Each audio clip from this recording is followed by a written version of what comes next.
Do you ever find that they come to you and they say, I'm really sorry, but I Googled this? Oh, And it's fine. Like, it's totally it's fine. okay. And you know that I Google things. I mean, I I don't know Google everything things about all. everything. You can learn anything on YouTube. Anything. Yes.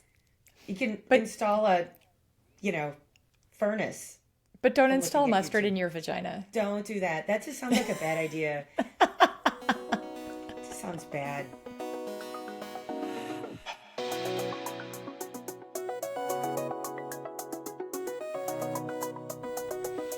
Welcome to the Dr. Kristen Lyerly Show. I'm Dr. Kristen Lyerly, and today I am thrilled to welcome a remarkable colleague and friend, Dr. Anita Bublik-Anderson, an obstetrician, gynecologist, and family medicine doctor, and so much more, who is doing something truly transformative for women's health in Wisconsin.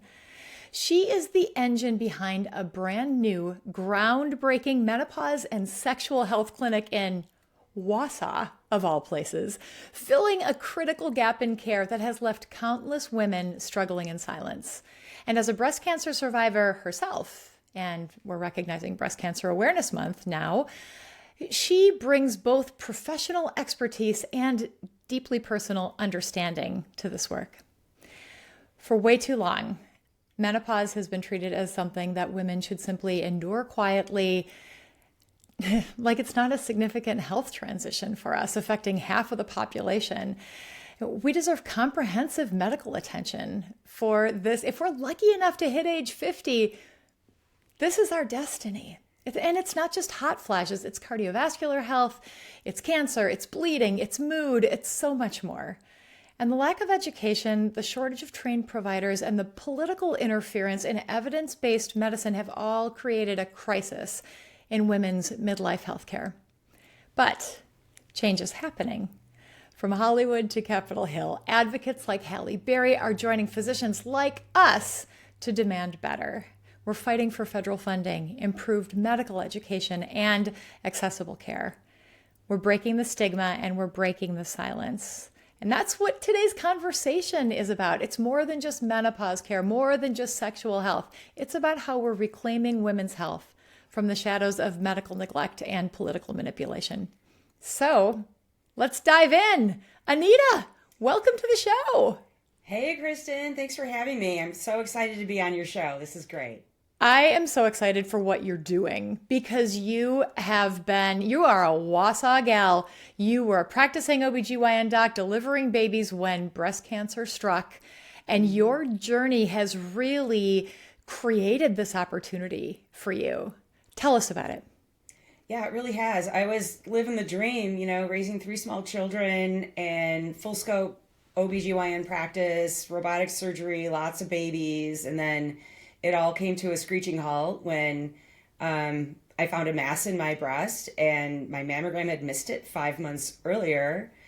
And that, set me down that path of, kind of crossed over from physician to patient and became very well acquainted with oncology and surgery and plastics and oncology and like the whole thing. And yeah, so I stopped practice so I could undergo chemotherapy for 6 months and then had a bilateral mastectomy and then radiation after that and then a reconstructive surgery, which in and of itself was extremely probably almost the hardest part of the whole thing was like my recovery from that because it was a very long surgery and so much that I wasn't even aware that I was going to be experiencing as a result of this surgery. So Well, it was yeah, like really interesting because I'm and like, wait, you I'm one take of care you. of you take care of women. Like you Yeah. would think that you would have a better idea,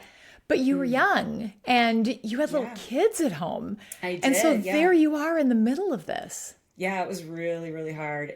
My youngest was in kindergarten and I was 45 years old.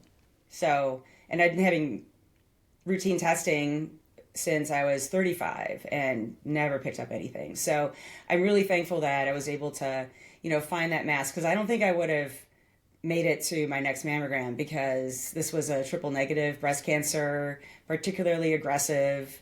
And, you know, it was pretty tricky. But I had like a rock star team through Mayo Clinic that I was working with. So grateful that I landed there. This is a great opportunity for two OBGYN doctors to remind our listeners, breast cancer screening, get your mammograms, do your self-exams, just know what your breasts look and feel like. Absolutely. That saved my life, you know. Yeah. Mammograms are really important, and just knowing your body, knowing what's different. And if you feel something that wasn't there before, or it feels odd or weird, like, it needs to be evaluated. And if you're told to just don't worry about it, maybe you're dismissed, you're told like, well, maybe we'll check it out in a couple cycles. Like, don't listen to that. Find somebody else, go to a breast center, have somebody image it, palpate it, like, get it looked at. Right. It's too important. So there you were in the midst of this really intense treatment for this very scary cancer. But then your life continued. Like, you went on. There must have been those moments where you felt like, I don't know if I have a future. But here you are a decade later. Yeah, I really, you said like if we're lucky enough to make it to 50, like I am in that category. I didn't know if I would see my son graduate from high school. And when he graduated in 2021, it was like, everybody was crying. It was really a moment. And so I just, my youngest, who was in kindergarten when this all started, I just sent her off to Madison. So I've seen her graduate too. So I'm just like, wow, this is amazing. I made it. I made it over 10 years. Like, once I didn't die after 3 years, I was sort of graduating from oncology. So, yeah, I really didn't know what to expect. I knew I couldn't go back to the life that I was living. I knew I needed to take care of myself. I needed to focus on getting better and healing, because I was just sort of thrust back into the world of the living. And being an oncology patient, it's really like you're invisible. Like, people do not see you. And they also will approach you and give you all kinds of advice, like at Menards, like, it's just like when you're pregnant, like, it's so obvious, I have a turban on, lost all my hair. And people like would walk up to me and be like, "Oh, you have cancer. Like, you need to drink spring water. Like, that's what you have to eat organic, because that's why you got cancer." And I was like, accosted. Oh, really? Like, not infrequently. They didn't teach me that in medical school. Yeah, but thank you for caring. Oh, yeah. And then, I'd be at the pharmacy and the picking something up, and then the pharmacist who knew me because they filled my prescriptions that I wrote for my patients. "Oh, yeah, I heard you had cancer. Oh, I knew so-and-so, my relative, friend, whatever. Oh, and they died." Like, I heard that so many times. "Oh, I knew somebody who had that cancer. Oh, and they died." It's like, wow. Thanks. I guess, I can't even. Like, what do you do with that? Yeah. So if you know somebody that has cancer, don't say that to them. Common sense would dictate. Support is what you need. And you had a lot of support. And you went from having a crazy life, like being an OBGYN doctor, having 3 little kids, going all the time. You're not taking care of yourself. You can't. There's not enough time. But you went from that to being invisible to now. Yeah. What did you learn from having been on both sides of it? Yeah. That set you in this direction to open your own menopause clinic and sexual health clinic? This is a huge undertaking, but man, do we need you. Yeah, I'm so happy to be here. Like, okay, so I went from invisible and really dismissed. Even I would go with concerns. I have 2 daughters. Like, what do I tell them about how do they stay healthy? And then I saw changes to my blood work that I was concerned about. And I saw my thyroid, it was trending up. I saw my blood sugar trending. I'm like, is this a menopause? Because I was thrown into menopause from the chemotherapy. And I was like, what is this metabolic? What's going on? Well, then just don't worry about it. Like, you don't meet criteria for diabetes yet. And you don't need to monitor your blood sugar. It's fine. Like, go live your life. Your hair grew back, And it was like, well, how do I do that? How do I live my life when I don't know am I gonna be here in 2 years? Like, so it was Like you're really, checking off their boxes, but you're yeah, not feeling like you are being yeah, taken care of as a whole person and you're seeking right, more answers. right. And I just was extremely anxious, very depressed, like changes to my body, just disconnected from like who I was and where am I now? Where am I going? And so that was a struggle. And so I started listening to podcasts like yours. I started, reading articles. I started um, looking into other, avenues. I was investigating functional medicine. I did a fellowship in integrative medicine and went to conferences. I went to the Ishwish conference and I landed there and I was like, these are my people. Like all about women's health, listening to them and validating and like what their concerns are and what it's like to live in an environment where medical research isn't being done. I was like, oh, this sounds so familiar. Like I know this and I know I can help people. So I got to a point where it was like I was so compelled that I couldn't like not go back into patient care because it's been 11 years. I've been teaching and just kind of doing all this learning and thinking like, well, I could help them. Like, I know I could do something. I could do this. And like, oh, maybe this person could use something like this. I could help them. And I was like, well, I guess I have to do this now. Yeah, because both your Because knowledge and your experience brought you to this point.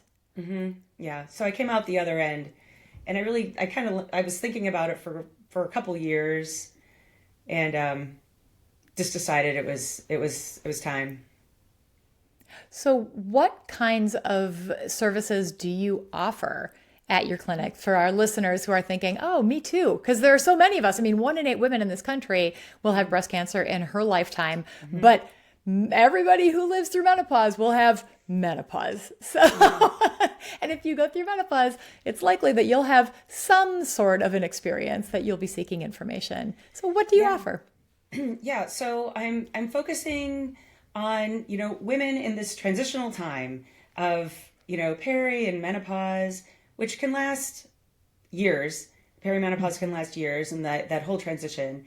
So I wanted to create a place where stories are heard, where I believe them, where I have the opportunity to provide different avenues for managing all the symptoms of perimenopause and menopause from like a functional integrative medicine sort of informed mindset, if that's what they're into, or like other medications like hormone replacement therapy, and if it's and I'm rather new to the sexual medicine sort of field, but I'm connected to like sex therapists, to pelvic floor PT that like specialize in women with a lot of concerns with pelvic floor. So I can refer, and I'm continuing to like learn and understand how to navigate, because a lot of this I wasn't covered in residency. Oh, none of it's covered in None of residency. it. We have to And talk about that too. yeah, and like my CME, like there's been a little bit of sexual medicine like recently, and maybe a little more on menopause, especially in this past cycle for 2024. I like more articles surrounding it, but it's not mainstream information, and women are just desperate to be heard and listened to. They sure are. I think that's the most important thing, is building that trust with your provider and really feeling heard, and then knowing what your options are. And that's exactly what you are providing at Pause Medicine. I don't think we said it. Pause Medicine. I'm talking with Dr. Anita Bublik-Anderson. She's got a new clinic in Wausau that offers menopause care, sexual wellness, and lifestyle medicine. And when we come back, let's talk a little bit more about what kind of information we get in training and why this deficit exists. You're listening to the Dr. Kristen Lyerly Show on the Civic Media app and all across the Civic Media Radio Network.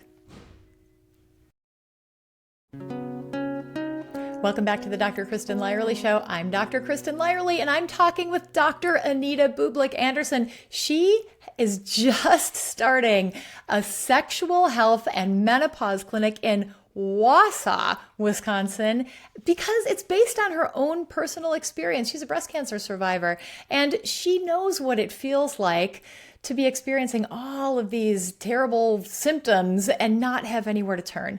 So this is an incredible resource, not just for the women of Wausau, but the women of Wisconsin. And Anita, we're so excited to have you here today to talk about this. In the last segment, we talked a little bit about medical education. This is your bread and butter. You've been teaching medical students now for over a decade. When I was in medical school, we got about 30 minutes on menopause and an hour on menopause. You got wow. probably nothing. I have no memory. I have no memory of anything in medical school related to menopause. I mean, it would have been in an endocrinology unit, maybe in like first year, maybe second year. That's a long time ago. I mean, this was like 1994. So, it was a while ago. So, but nothing, like, I don't remember anything. And I certainly don't remember anything in my family practice residency or my OBGYN residency. Which is shocking. Yeah, These are neither.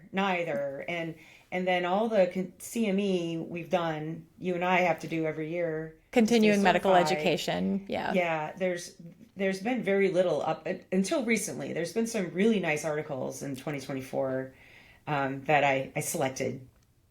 Yeah, I think that there have been more because of the big push by people like Halle Berry, who has stepped up and made this so visible. And sometimes because, you were saying earlier that menopause has been living in the shadows and we haven't been able to talk about it. But when somebody like Halle Berry starts talking about these things, and it just gives the rest of us permission to talk about it and to share our experiences, that is huge. What do you think about this kind of high profile advocacy and what it means for the future of Pause, your new clinic in Wausau? I love it. I think the more visibility that, people with a voice have to speak out and say, to just make this like normalized. Like, guess what? Women age, and we live beyond our reproductive potential.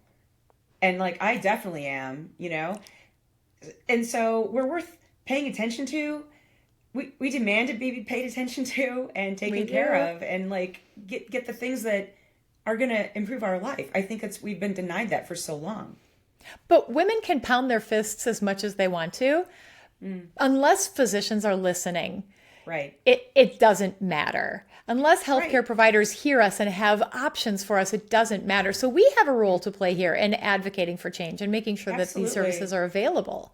Yes. And there are so many organizations like ISHWISH, like the Menopause Society, like ACOG is kind of getting there.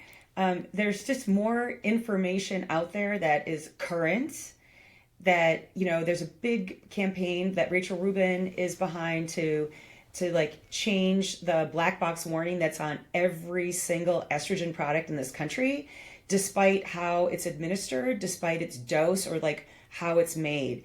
And so that was like over the summer, I think. And I hope they're going to look at that. And so as many people as we can to get involved, to realize that this is important, and it's costing lives of women as we age. Hip fractures and urinary tract infections, like even vaginal estrogen has a black box warning, and it's like it's so safe. The black box warning should use it. It doesn't reflect what's actually happening with the product. And we've got years of data to back it up, but for some crazy reason, that warning stays on all of these products, including, as you mentioned, vaginal estrogen, which we commonly use for one of the most common symptoms of menopause, which is vaginal dryness and sexual discomfort. And vaginal estrogen is so easy. Even as a breast cancer survivor, many breast cancer survivors can use vaginal estrogen safely. Absolutely, they can. The safety data is there. Yet and a lot of also, it prevents urinary tract infections, which is a really common problem for women as we age, and it causes urosepsis and death. And we could save lives by taking this black box warning off and helping women with this issue as we age. Period. Or no period, Or which no is the period. definition of menopause. That's right. I couldn't help myself. And vaginal estrogen, we should talk about urosepsis. You mentioned that's when you get a urinary tract infection and then it ends up going into your bloodstream, and it can be deadly, especially for older women. So there are so many reasons why, if you are having a problem with those parts that are kind of unspeakable and hard to talk about, it's important to talk about them. They not only could you have better quality of life and certainly better sex, but it could literally be life-saving to treat your vaginal dryness. Yes. Yes. I don't know what else to say to that. Mic drop. Like, dang. Like, yes. And I definitely want to talk about your history as a breast cancer survivor and how you approach treating these really tender issues that, in my experience as an OBGYN doc, when I'm helping people who are living with this history of breast cancer or of other cancers that are considered estrogen sensitive, it's really tricky to negotiate their care with their oncologist, because some of the oncologists are not on board with using additional treatments like vaginal estrogen to help some of these common problems. Now, this is very tricky. I will say, okay, vaginal estrogen, women can use whether or not they've had breast cancer, whether or not it was hormone estrogen receptor positive or not. Like, the safety data is there. So when we get into systemic estrogen, so this is, probably a patch or a cream that's applied to the skin and it's absorbed that way. There are oral formulations that aren't as common, and they also have a different risk profile as far as causing blood clot, the likelihood of a blood clot to occur. So this is a very touchy situation. There are... It is touchy, but we have to take a break. But I want to talk about this because this is like the heart of it, Anita. It so is. I'm talking with Dr. Anita Bublik-Anderson. She's the founder of Pause Medicine, a new clinic in Wausau that offers menopause care, sexual wellness, and lifestyle medicine. When we come back, we're going to hit that super controversial topic. You are listening to the Dr. Kristen Lyerly Show on the Civic Media app and the Civic Media Radio Network.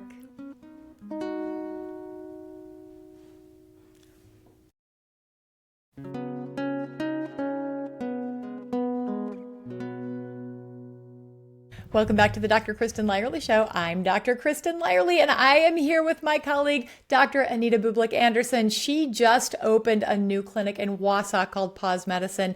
They offer menopause care, they offer sexual health care, and lifestyle medicine. And a lot of it is based on Anita's own experience. Now, if you missed any of our previous conversation where we talked about cancer and sex and all the dicey things, you're definitely going to want to hear it. So tune in wherever you get your podcasts, or on my YouTube channel if you want to watch us too. We're at Dr. Kristen Lyerly. We were just talking in the last segment about all the different options for estrogen therapy. And we talked a little bit about vaginal estrogen and how really, really safe it is and how important it is if you're having those kinds of symptoms to have them evaluated. We're just starting to talk about systemic estrogen, which is like for your whole body. So it's a cream, a spray, maybe a pill. Hey, Anita, where do you stand on that kind of therapy, and how does that work within the context of the new clinic that you're opening?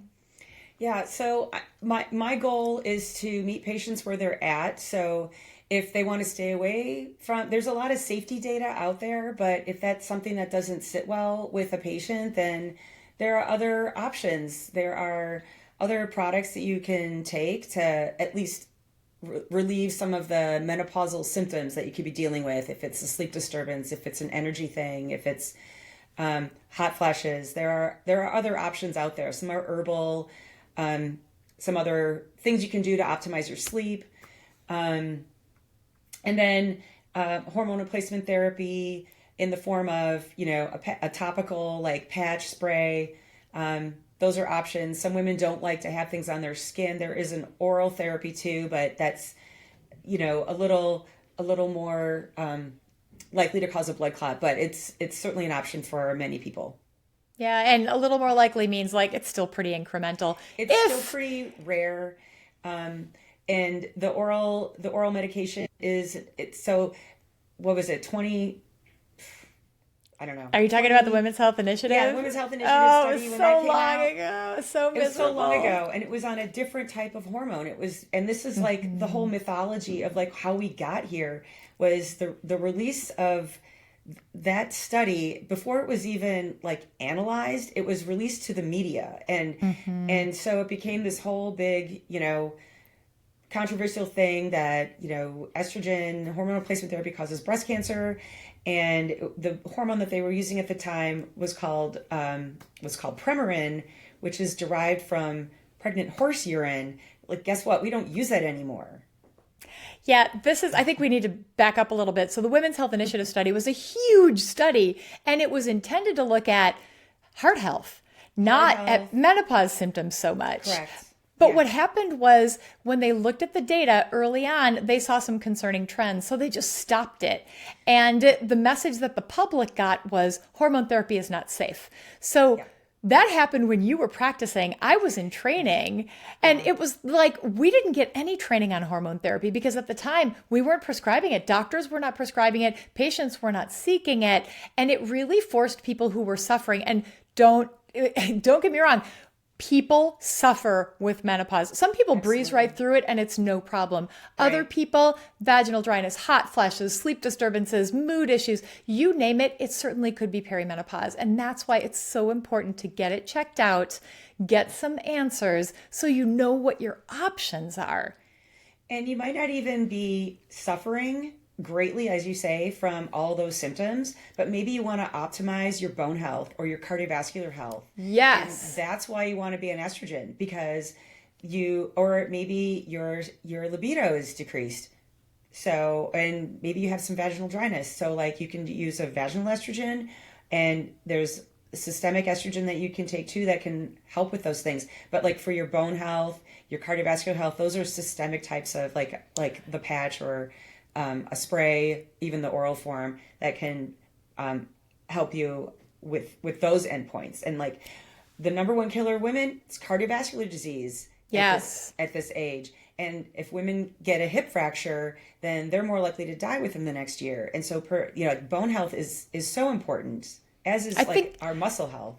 Well, and a lot of us don't put those things together because you think about like hot flashes, estrogen, but really, in order to have strong bones, we need estrogen to be able to maintain our bone health. We lose a lot of our bone density when we go through the menopause process, and cardiovascular health as well. So these are really, really important endpoints and things that you need to be talking with your healthcare provider about. Mm-hmm. And I think a lot because of the shadow of the Women's Health Initiative study, all of us who trained during that time, and the fact that there's not a lot of where do you go for your information? Right. Where do you find this? TikTok. You really have to seek it out, and you really have to advocate for yourself and be like, hey, I read this, I heard this, I want to, I really want to consider this. And, can you imagine how frustrating it would be to go to your doctor, to get up the courage to go in there and ask and inquire and be turned down? No, we don't do that. Mm-hmm. We don't do that. Just because we don't. I know. I was talking with a colleague the other day, and they were talking about a TikTok video about using mustard vaginally to treat your symptoms. I know. I was like, mustard? That sounds don't do terrible. That. Yeah, maybe if you're having some problems, maybe just go get it checked out. But truthfully, there are a lot of people who just can't afford or can't access or are too worried, too shy, too embarrassed to admit that they're having a problem. So they do turn to social media. And that's very frustrating, isn't it? Well, yeah. I've been out of patient care for 11 years, but I get it. I could see how it's hard to battle. We used to call it Dr. Google. But patients are informed, and it's you have to meet them where they're at and be curious. That's interesting, that you got that information. So I have some information, if you care to hear it, that, might be, if you're interested in hearing it, then okay. So you just have to kind of have that open mindset and try to understand where they're coming from, and they're there in front of you for a reason. Right. Do you ever find that they come to you and they say, I'm really sorry, but I Googled this. Oh, And it's fine. Like, it's totally it's fine. okay. And you know that I Google things. I mean, I I don't know Google everything things about all. everything. You can learn anything on YouTube. Anything. Yes. You can But install a, you know, furnace but don't from install looking at mustard YouTube. in your vagina. Don't do that. That just sounds like a bad idea. It just sounds bad. Can we talk a little bit about sexual health? Because I Sure. think a lot of people don't necessarily understand the relationship between sexual health and menopause care. What is the overlap there? I think sexual health is an important part of women, basically anybody who's having sex. I mean, I think it's an important part of our life. Like, wars are fought over sex, or they like, you know, Yes, they are. it's so elemental.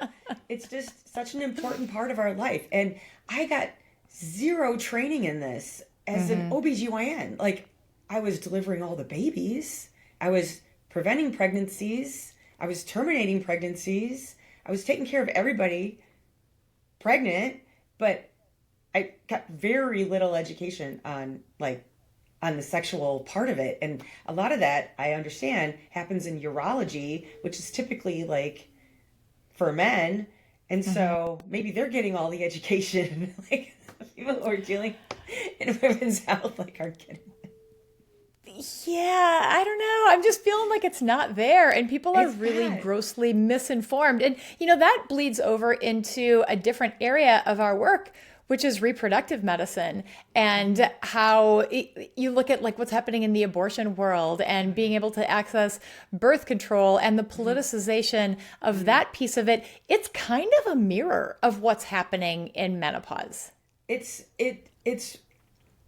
from my standpoint, it has to do with body autonomy. So if you are an agent of your body, and if there's you should be in charge of like what's going in it, and who has access to it, and how you're moving through the world and your life. So I think, reproductive health is how I got into medicine to begin with, and that had a lot to do with body autonomy.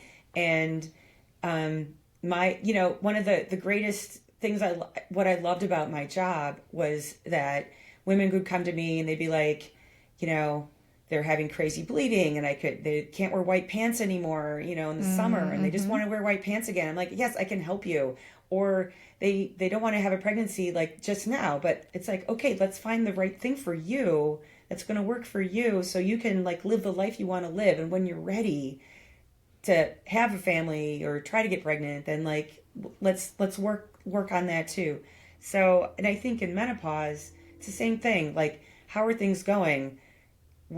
How are you suffering? Like, how can I help you to, live with strength and vitality, and intentionally? And like, what are your goals? Like, where do you want to be? How do you want to age 10, 20 years from now? Let's get on that. It's So important. it's so important. And it's not just about, here are some hormones. It's Right. about so much more than that. When you're treating someone holistically, what are the other major components of the kind of care that you are delivering at Pause Medicine? Yeah, so the lifestyle medicine part of it, I think one way to just wrap everything around this big blanket of how to optimize your health. So how can you optimize your cardiovascular health, your bone health, your muscles? What's called, when you muscle waste as you get older, it's called sarcopenia. And we'll get weaker, we'll lose capacity, our cardiovascular capacity as we age, just because the clock is running. So we really have to be intentional about how we move our bodies. We have to be intentional about how we sleep and prioritize it, how we reduce stress. One of the most important things we can do is to address what we eat. And our diet is like, what we're putting into our body is the most important pillar, I think. And to, manage all these metabolic changes that occur as we age, as we're in menopause, to insulin resistance is more common, lipid abnormalities are more common. So you have to kind of address it in this multimodal way. But if you can move through the world and like eat clean, eat healthy, lots of vegetables and like the right amount of protein and lift weights and do your cardio and, you know, sleep and address your stress and get out there in the community and, you know, be with people, be with your people and, you know, contribute. I think that's just magical. It seems so simple, doesn't it? It does, right? It is. I'm so glad that you mentioned the whole get out in your community piece, though, because that is a big component of our mental health. And I think especially since COVID, many people have felt isolated. We've forgotten how to talk to each other. We've forgotten how to support each other. And you need that as human beings, especially as older human beings, because that's the way that we grew up. That's what we're used to. And when we don't have that in our lives, we really suffer from a mental health standpoint. We do. And that was something I was really intentional about in my practice is I didn't want it to be a virtual, I mean, I have virtual capacity. I can do telehealth, but I really want to sit down. I want to, you know, be in the room with somebody. I want to be able to connect. I wanted to create a space where women can come together and not only be validated, but like share stories and like have events and like, you know, be together because we lost that during COVID and it's just so important. We need each other. We do. Very true. All right. When we come back, recognizing that our healthcare system is broken and chaotic and incredibly challenging both to receive and give care. Also, there is opportunity, right? Chaos creates opportunity. So, Anita, I want to hear your vision for women's midlife healthcare in Wisconsin and beyond. And I know you have a lot of thoughts about this. Yeah. All right, I'm talking with Dr. Anita Bublik-Anderson. She is the founder of Pause Medicine, a new clinic in Wausau that offers menopause care, sexual wellness, and lifestyle medicine. You are listening to the Dr. Kristen Lyerly Show on the Civic Media app and the Civic Media Radio Network.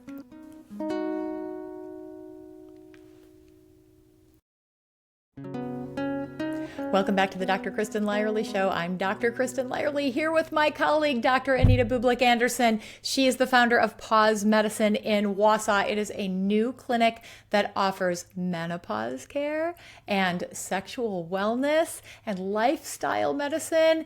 And she listens. And that's amazing. We've been talking about menopause and sex and cancer, just the usual girl stuff. And when we left the last segment, I asked Anita to share her vision for the future of women's midlife healthcare, because it's been rough for us pretty much our entire lifetime as women, as providers, and our healthcare system is really broken. But in that chaos, there may be some opportunity, and that seems to be, at least in part, from where your clinic and your desire to help people is coming from. Oh yeah, for sure. It took me a long time to get to this point where I am right now. 11 years after cancer, I had to just scratch my way back to health and to where I felt whole again, where I really felt like I'm like living the life that I want, and I'm like meeting my purpose, and it's helping women has been my I don't know what I went into medicine for to begin with.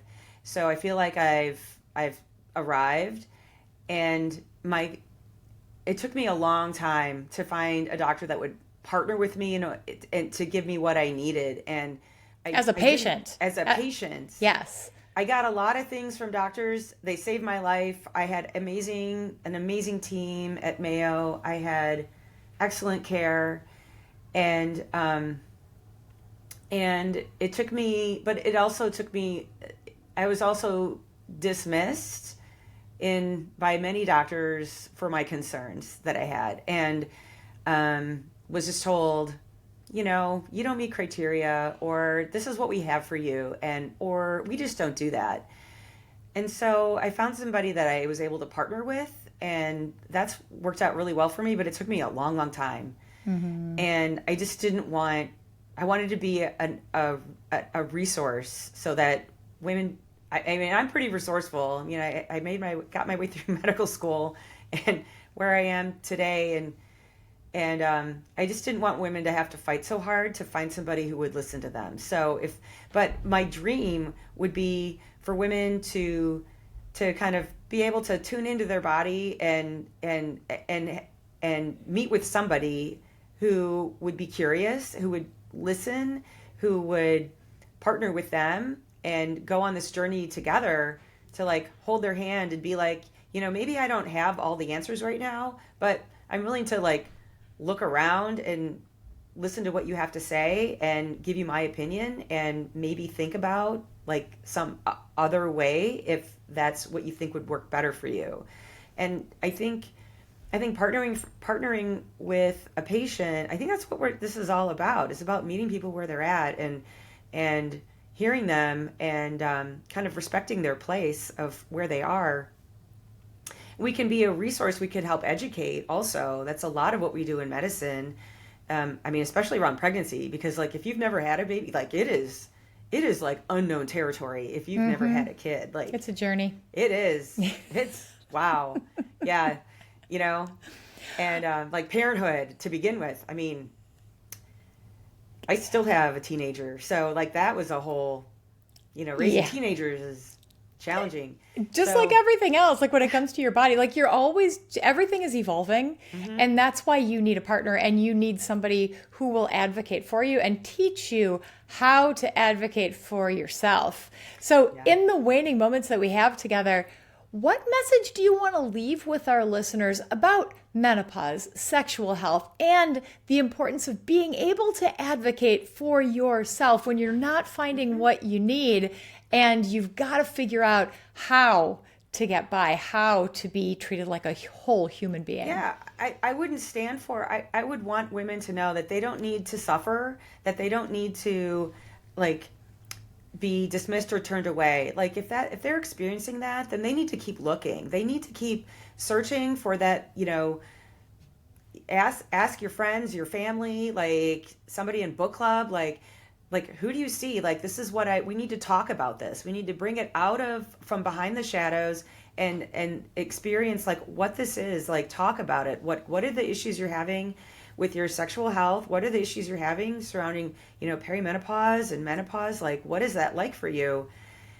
Keep searching. Don't be turned away. If it feels yucky, it probably is. Trust that feeling and know that you can, find somebody who will partner with you. Like we're out there and, we're in many different health systems and towns and, like you're over in Green Bay, I'm in Wausau. Like, there are people out there that want to take care of you and will and want to help you live well as you age and with health, vitality, and optimize in all the ways that you can be optimized. I think like we're out there. This is becoming more of a movement, I think. I think so too. Our numbers are growing. And I too am a menopause certified provider. But when I looked it up today, there were only 2 of us in Green Bay. Yeah. And I'm not one of them yet. So I haven't yet done that test. I was working through different certificate programs and I'm always learning. There's more for me to do for sure. There is more for all of us to do, especially those of us who are taking care of people from vulnerable populations, women who otherwise can't find care. Anita, where can we find your clinic online and on socials?